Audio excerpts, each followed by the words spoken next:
Well, hey there, and welcome back for another Secondhand Opinions video. I'm Jason Alderman, the internet's favorite fat mouth, fat ass, bringing you fat stacks of fucked facts. Today, I wanted to talk to you a little bit about, well, you probably read the title, so you know why we're here. COVID-2 American Boogaloo. Let's talk about some things that we now know. We now know they said lockdown was going to be 2 weeks, and here it is 4 months later, we're still dealing with this crap. If that wasn't the first lie they told you, or the first lie you caught on to, it should be the first one in this little story we're talking about today.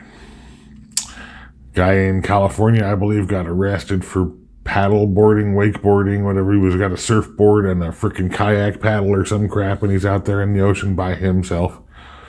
And because, whatever unconstitutional horse crap California has been smoking the last decade or so, he got arrested. And they tried to claim that it was atomizing in the ocean air. They found that to be false. So they arrested some guy for going out and exercising while social distancing because he was having too much fun, I guess. They told you that you had to disinfect all your surfaces all the time because whatever, and then they come to find out that it doesn't live very long on surfaces.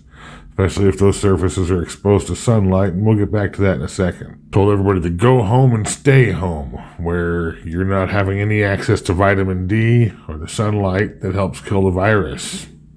That sounds about like contrarian advice to me. How were they wrong about that? Or did they just lie there too? They told you to go home and stay home because that's where you're going to not get sick, and we're going to flatten the curve that whole 2 weeks versus 4 months thing, except they found out that staying home is what's going to get you sick. Is that more contrarian advice or another lie? So they had a bad model, and the bad model led to bad numbers. The number of people died versus with COVID is the problems that we're having in the recorded issues at the moment.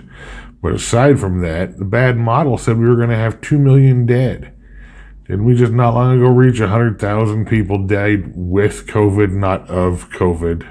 Convenient. They told us to flatten that curve, 100,000 out of 2 million.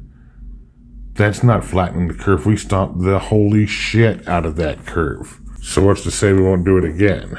Most masks don't stop the virus. When I have to go to some place like the hospital or doctor's office that refuses to let me in, I wear this over my face.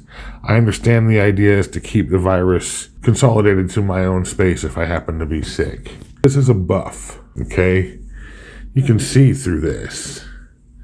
If you can see through this, and it's got holes in it, but you can see through this material, folks. If I can see through it, you know I can breathe through it. That's not stopping anything, and most people are wearing basically the same thing. It's not doing anything. Are you wearing a properly fitted N95 mask? Or are you just wearing some stylish piece of new fashion wear that tells the government you're a conformist? Is you're easily scared, you refuse to do the research, look for yourselves, and you're just willing to conform. China lied. The World Health Organization lied. The CDC lied. American politicians lied. And now the Dems are going to try to sell you on round 2. Well, I hope you're smart enough to see through all this crap when it comes, and they're building up for it right now. You tell them to go to hell, and you're going to go back to work, or you're going to open your business, etc., etc. This is all ridiculous hype and bullshit. And they're gearing up for COVID-2 American Boogaloo. Well, alrighty, people, let's all pretend like our opinions matter. Leave that shit in the comments below. And remember, this is YouTube, so do all the things.